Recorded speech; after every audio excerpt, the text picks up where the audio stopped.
Salut les élèves dans une nouvelle séance des fonctions numériques. Donc aujourd'hui, Inch'Allah, comme toujours, on va continuer notre leçon. Aujourd'hui, on va voir la fonction f de x égale a sur x avec a différent de 0, c'est-à-dire que le nombre a appartient à r étoile. Donc comme on a vu que normalement dans les exercices a est un nombre réel donné, ça veut dire qu'il peut être égal à 3, 5, moins 2, moins racine 2, racine de 3, mais dans l'activité on va considérer qu'on ne connaît pas la valeur de a, d'accord? Donc voilà, donc la fonction f de x égale a sur x. La première question, déterminons le domaine de définition de la fonction f. Très simple, d'accord, parce que comme on a x au dénominateur, x doit être différent de 0. Donc d de f égale r privé de 0, c'est-à-dire r étoile, d'accord? Donc d de f égale r étoile. Question très simple. Puis, étudier la parité de f. Donc d'abord, la première condition de la parité, le domaine de définition est symétrique par rapport à 0 parce que c'est r étoile. Donc on dit que pour tout x appartient à d de f, moins x appartient à d de f. C'est la première condition de la parité, soit pour les fonctions paires, soit pour les fonctions impaires. Donc, le domaine de définition est symétrique par rapport à 0. Puis, on passe à la deuxième condition, donc soit x appartient à d de f. On calcule toujours f de moins x. Donc, f de moins x égale a sur moins x, d'accord? Et par suite, ça égale a moins a sur x. Et ça égale à moins f de x. Donc, on a f de moins x égale moins f de x, c'est-à-dire que la fonction f, donc la fonction f est impaire, d'accord? Donc la fonction f est impaire. Puis, on passe à la deuxième question. Étudions la monotonie de f sur l'intervalle 0 plus l'infini, d'accord? Comme la fonction elle est impaire, donc lorsque la fonction elle est paire ou bien elle est impaire, c'est suffisant d'étudier la parité sur la partie positive ou bien la partie négative, puis par utilisation de la parité, on peut déduire la monotonie sur l'autre partie de domaine de définition, comme on a fait la dernière fois pour la fonction ax au carré. Donc voilà, on commence la deuxième question. Donc étudions la parité, soit x, y appartient à l'intervalle 0 plus l'infini avec x différent de y. Bien sûr, toujours on commence par l'expression suivante afin d'utiliser le taux de variation, d'accord? Donc le taux de variation de x, y égale f de x moins f de y sur x moins y. Donc, égale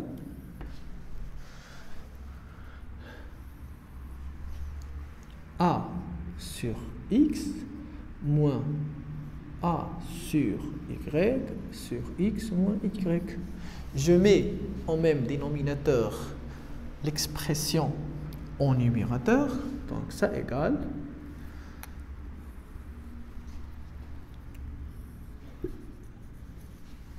x, y, a fois y, moins a fois x sur x moins y. Puis, ça égale xy facteur x moins y et AY moins AX, je vais factoriser avec moins A. Donc moins A facteur x moins y. Puis je simplifie. Donc le taux de variation égale moins A sur x, y. D'accord? Donc T, le taux de variation égale moins A sur x, y. Donc maintenant, je dois étudier le signe du taux de variation.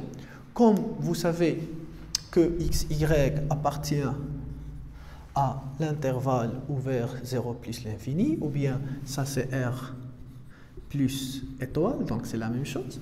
Donc comme x, y sont strictement positifs, le produit suivant est positif. Donc, ce qui va infecter le signe de t, c'est le signe de A. D'accord? Le signe de A, c'est lui qui va infecter le signe de taux de variation, comme x, y est toujours positif. Donc, pour cela, comme on ne connaît pas la valeur de A, on va discuter les cas. D'accord? Donc, on va dire que donc, si A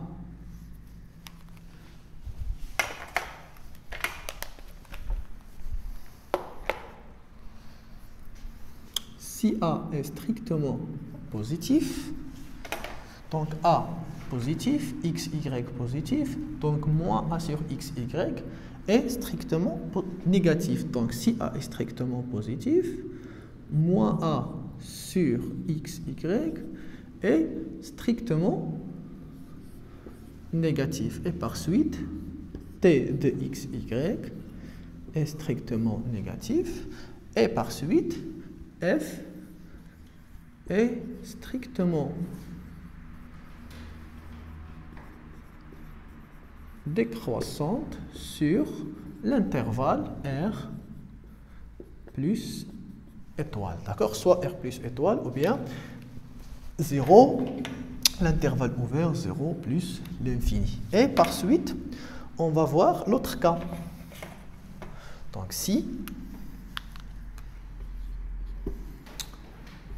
A inférieur strictement à 0, donc A inférieur de 0, moins A supérieur de 0 et x, y supérieur de 0, donc moins A sur x, y supérieur strictement à 0, par suite T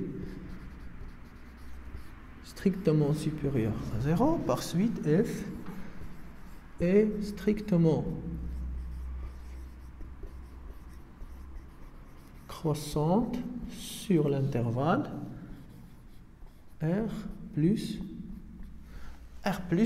étoile. D'accord? Donc, selon la valeur de A, ou bien la monotonie de F change. D'accord? Selon le signe de A. Si A est strictement positif, F est strictement décroissante sur l'intervalle, bien sûr R plus étoile. Si A est strictement négatif, F est strictement croissante sur l'intervalle ouvert 0 plus l'infini. On a dit que 0 plus l'infini, c'est l'intervalle ouvert 0 plus l'infini, c'est R étoile. D'accord? Maintenant, on passe à la question 3. Donc, on va donner le tableau de variation.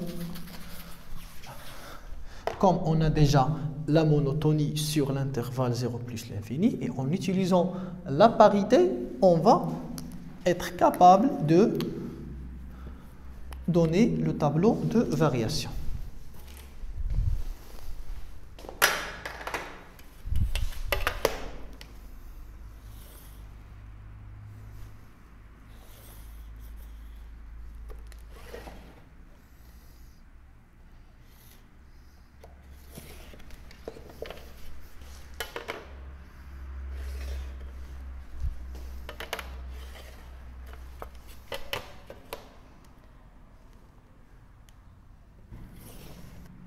Donc voilà, X, F, le domaine de définition, donc c'est R, privé de 0. Donc pour dire que 0 n'appartient pas au domaine de définition, je dois mettre ces deux lignes, ces deux barres ici, d'accord? Ça veut dire que 0 ne possède pas une image par la fonction f par suite. Donc le premier cas, c'est A est strictement positif. On a vu que la fonction f, elle est strictement décroissante sur l'intervalle ouvert 0 plus l'infini. Bien sûr, je ne peux pas calculer l'image de 0, d'accord? Donc je vais laisser le tableau comme ça. Je ne peux pas calculer l'image de 0 parce que ça n'appartient pas au domaine de définition. Et comme la fonction f, donc f est impair, donc on a déjà vu que lorsque la fonction impaire, il conserve le même sens de variation, d'accord? Il conserve le même sens de variation entre la partie positive et la partie négative du domaine de définition. On a déjà vu ça dans une séance précédente, d'accord? Donc ça c'est pour A strictement positif. Maintenant on va tracer un autre tableau pour A, si A strictement négatif, d'accord? Donc ça c'est pour A strictement positif, pour A strictement négatif.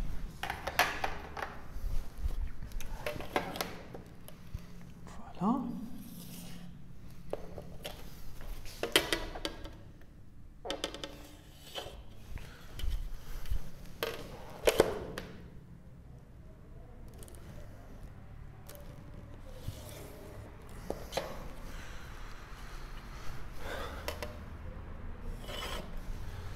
De la même façon, donc x, f,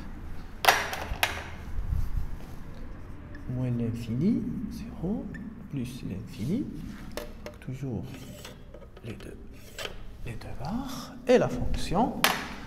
Donc on a vu que la fonction est strictement croissante sur l'intervalle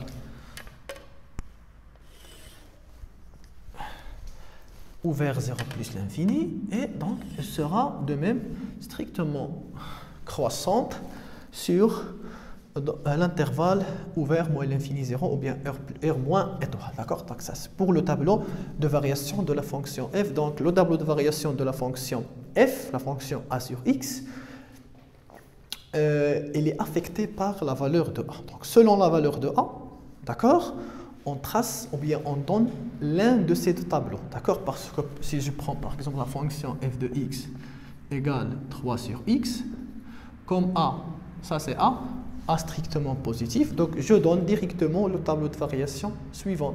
C'est a strictement négatif, je donne le tableau suivant parce que le nombre a est strictement négatif, d'accord? Donc ça c'est la première partie de la science. On a vu les propriétés de la fonction a sur x, ça veut dire la monotonie et le tableau de variation. Maintenant on passe à une application, on va appliquer on va passer à une application, voilà, de ce qu'on a vu, et puis on va voir comment on trace la courbe représentative de cette fonction. Allez, je vais vous voir dans 2 ou 3 minutes. À bientôt. Voilà les élèves, l'application qu'on va travailler, Inch'Allah. Donc on considère les deux fonctions f et g définies par donc, f de x 4 sur x. Ça, c'est le nombre a, d'accord? G de x moins 2 sur x, ça, c'est le nombre a. Dans le premier cas, a est strictement positif. Dans le deuxième cas, a est strictement négatif. Donc, la première question, donner le tableau de variation de f et g. Bon. Donc, pour la première fonction, comme a est strictement positif, directement, on donne le tableau de variation sans calculer, je répète, sans calculer le taux de variation parce qu'on travaille avec les propriétés du cours. Donc, moins l'infini plus l'infini, 0. Donc, toujours la fonction a sur x est définie sur r étoile. Voilà. Comme a est strictement positif, la fonction est décroissante. Et pour la deuxième fonction, comme a est strictement négatif, la fonction, elle sera... Voilà,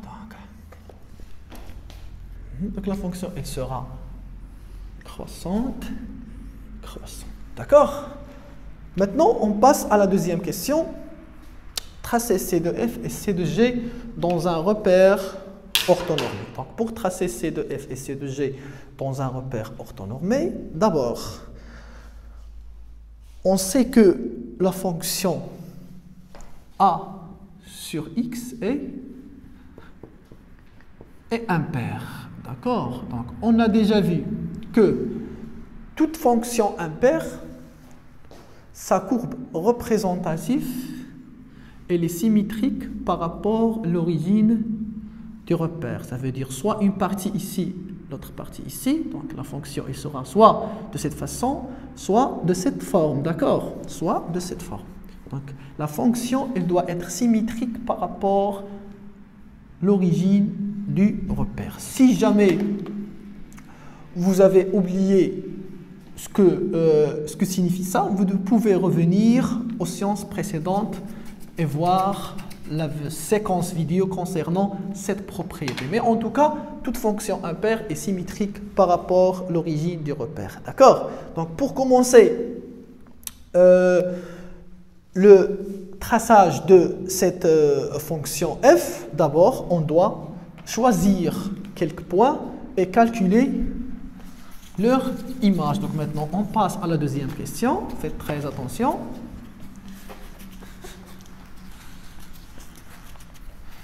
Voilà.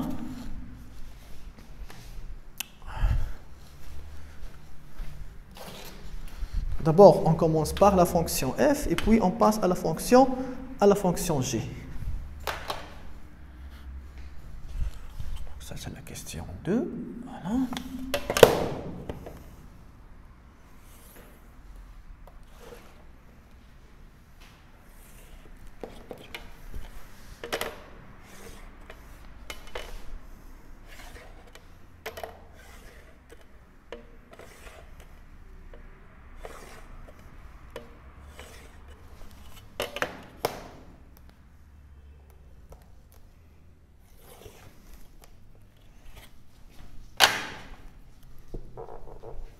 X, f de x avec f de x égale 4 sur x.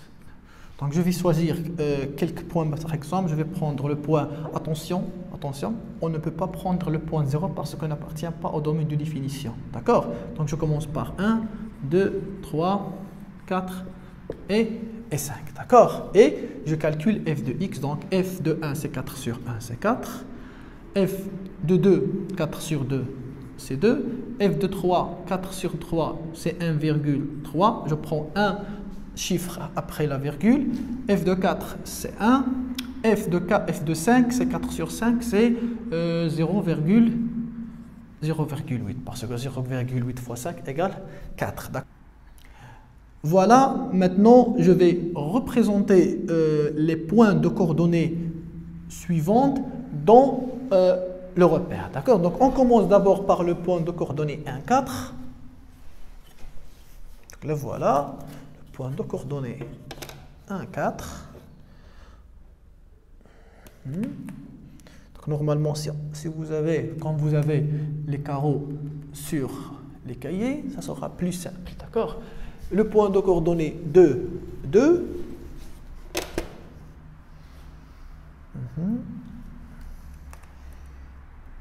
Et puis, le point de coordonnées 3, 1,3.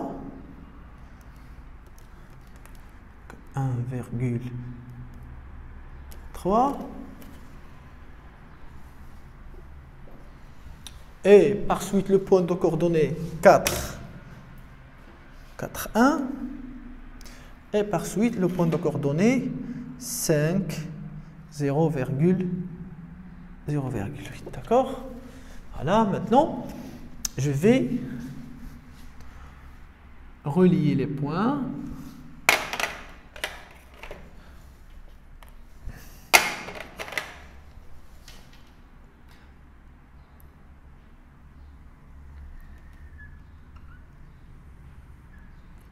appelé.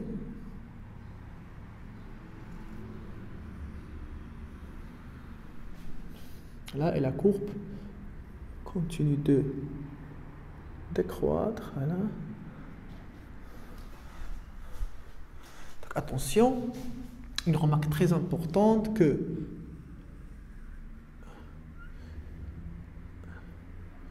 là, on va parler de ça après. Mais bon, ça c'est la partie positive de la courbe, d'accord? Quand vous avez que la fonction elle est impaire, donc on doit tracer l'autre partie par symétrie à l'origine du repère. Donc pour faire cela, une technique très simple. Donc le premier point de coordonnées 1, 4 sont symétriques par rapport à l'origine du repère. Tout simplement, il sera de coordonnées -1, -4. Parce que la fonction est impaire, d'accord? Donc -1, -4.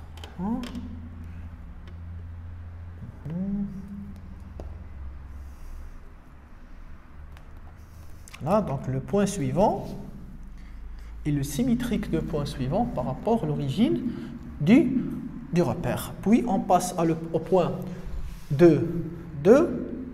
Donc sont symétriques par rapport à l'origine du repère et de coordonnées -2, -2. D'accord? Donc -2, -2.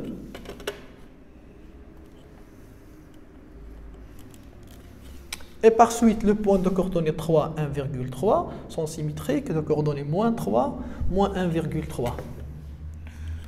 Voilà. Et 4, 1, -4, -1.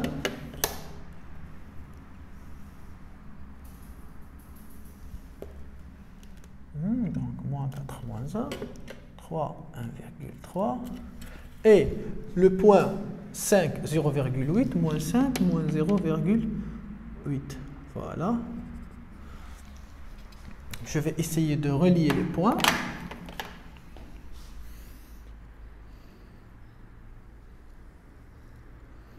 Donc je m'excuse. Voilà.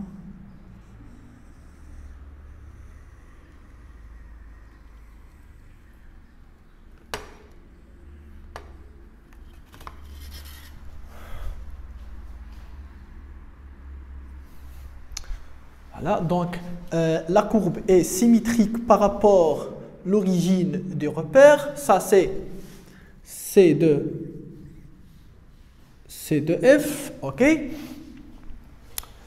La première des choses qu'il faut connaître, c'est la courbe suivante, d'accord, est appelée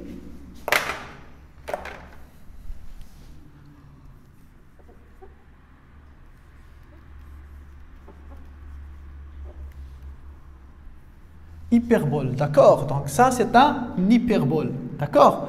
Donc l'hyperbole ou bien la courbe de F qu'on appelle hyperbole, donc l'hyperbole, et là ce qu'on appelle ce point, donc la courbe il est symétrique par ce point est appelé, ce point donc est appelé le centre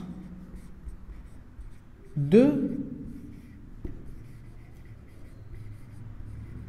l'hyperbole, d'accord. Et ces deux droites, donc attention, ces deux droites, l'axe des abscisses et l'axe des ordonnées, donc les deux droites suivantes,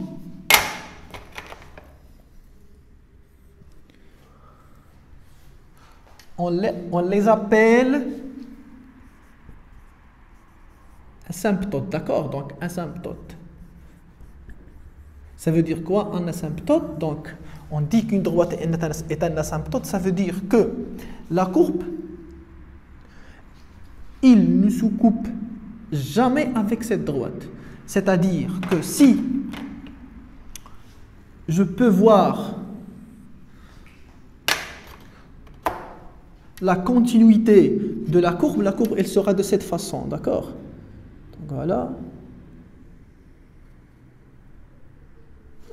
Donc, mais il ne doit jamais toucher cet axe ou bien cet axe. Donc c'est un asymptote. Donc nous, on n'a pas la capacité de voir ça parce que notre père ne nous permet pas de faire cela. Mais bon, ces deux droites, je répète, ce sont des asymptotes de l'hyperbole. Ça veut dire que quand je vois, ou bien si je peux voir la courbe, comment elle va continuer de progresser, donc il ne peut jamais atteindre, ou bien il ne peut jamais toucher l'axe des abscisses ou bien l'axe des ordonnées. Il sera très proche, d'accord? Très très proche de cet axe et de cet axe, mais il ne touche jamais. Donc ça c'est C de f. C de f, on l'appelle hyperbole. Donc la fonction a sur x, la courbe représentative de a sur x, c'est un hyperbole. Ça c'est la première des choses. Toute hyperbole, et là ce qu'on appelle le centre de l'hyperbole, c'est le point de symétrie. Dans ce cas, ce centre est le point O, l'origine de repère de coordonnées 0, 0. Et deux asymptotes, c'est l'axe des abscisses et l'axe des ordonnées.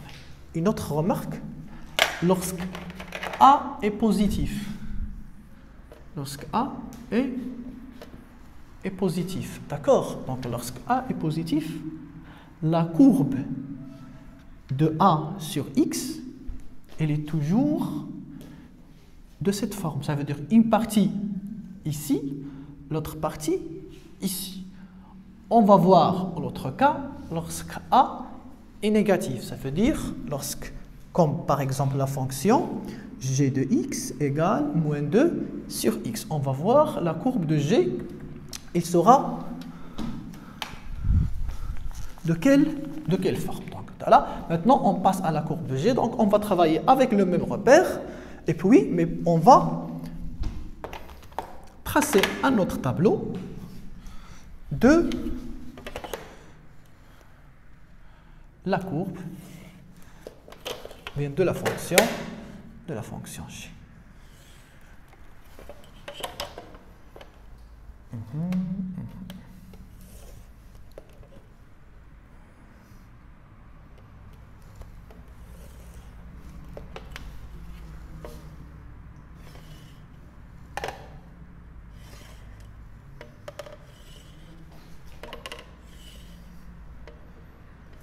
Un, 2, 3, 4 et 5, et puis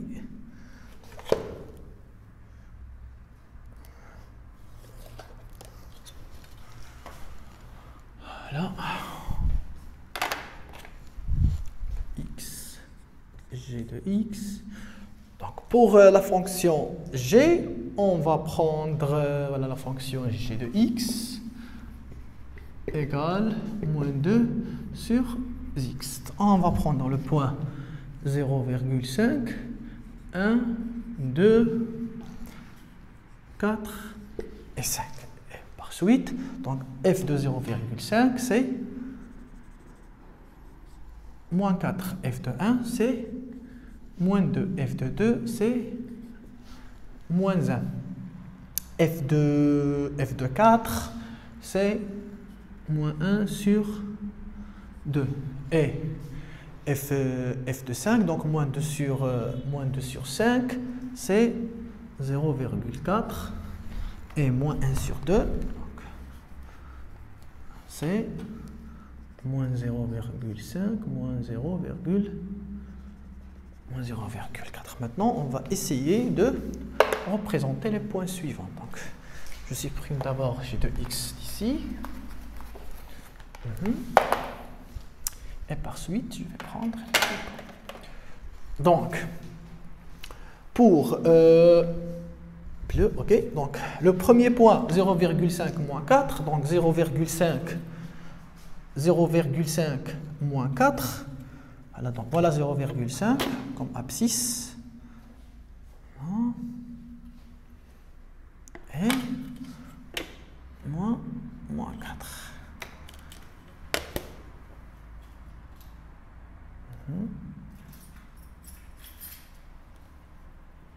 Ça c'est le premier point, d'accord? Deuxième point. Et comme on sait déjà maintenant quand on va travailler par symétrie par rapport à l'origine du repère, c'est bien de placer le symétrique de ce point directement. Donc, tout simplement, je vais aller à 0,4. Donc voilà, ça c'est le symétrique de ce point. D'accord? Donc je m'excuse, c'est pas ici, c'est ici. Donc parce que on a dit 0,5 moins 4. Et par suite, je passe au deuxième point, 1 moins 2. Donc 1 moins 2. Voilà le point 1 moins 2. Et puis, 1 moins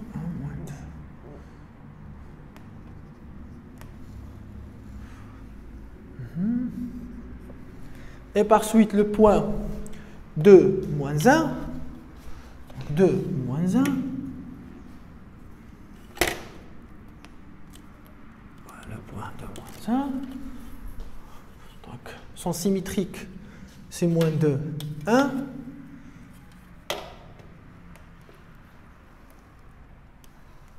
Voilà. Voilà le point.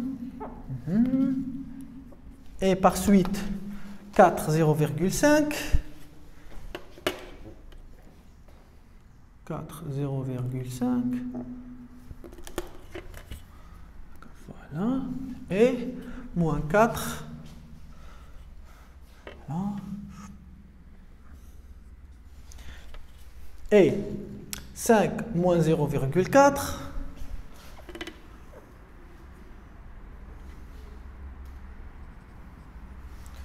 Et 5, moins 5, je m'excuse, 0,4. Voilà, 0,4. Maintenant, je relie les points.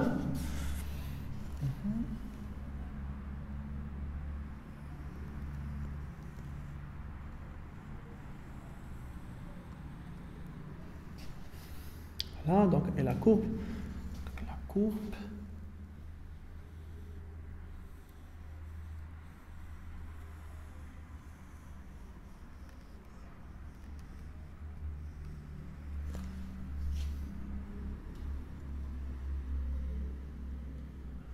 Voilà, donc, comme on a dit que c'est un asymptote, donc la courbe, il continue de aller vers l'axe des abscisses et l'axe des ordonnées, mais il ne touche jamais ces deux axes. Donc, de la même façon,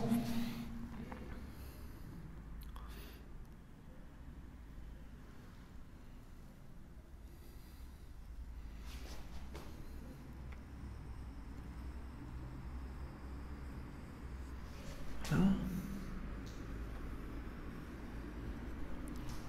Ok.